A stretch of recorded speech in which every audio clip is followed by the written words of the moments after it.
ಶಿಶುನಾಳ ಶರೀಫ ಕನ್ನಡ ಸಾಹಿತ್ಯ ತತ್ವಪದಗಳ ರೂವಾರಿ, ಸಮಾಜ ಸುಧಾರಕ. ಶಿಶುನಾಳ ಶರೀಫ ಅವರು ಮಾರ್ಚ್ 7, 1819 ಜನಿಸಿದರು. ಇವರ ಸ್ಥಳ ಹಾವೇರಿ ಜಿಲ್ಲೆಯ ಶಿಗ್ಗಾವಿ ತಾಲೂಕಿನ ಶಿಶುವಿನ ಹಾಳ. ಇವರ ತಂದೆ ಇಮಾಂ ಸಾಹೇಬ್, ಇವರ ತಾಯಿ ಹಜ್ಜುಮಾ. ಇವರ ಗುರುಗಳು ಗುರು ಗೋವಿಂದ ಭಟ್ಟರು. ನಿಧನ: ಇವರು ಜುಲೈ 3, 1889 ನಿಧನರಾದರು.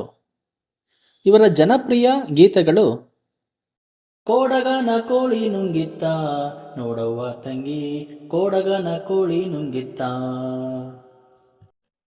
ತರವಲ್ಲ ತಗಿ ನಿನ್ನ ತಂಬೂರಿ ಸ್ವರ, ಬರದೆ ಬಾರಿಸದಿರು ತಂಬೂರಿ,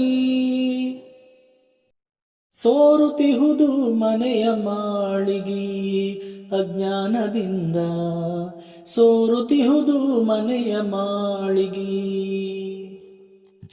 ಇತ್ಯಾದಿ.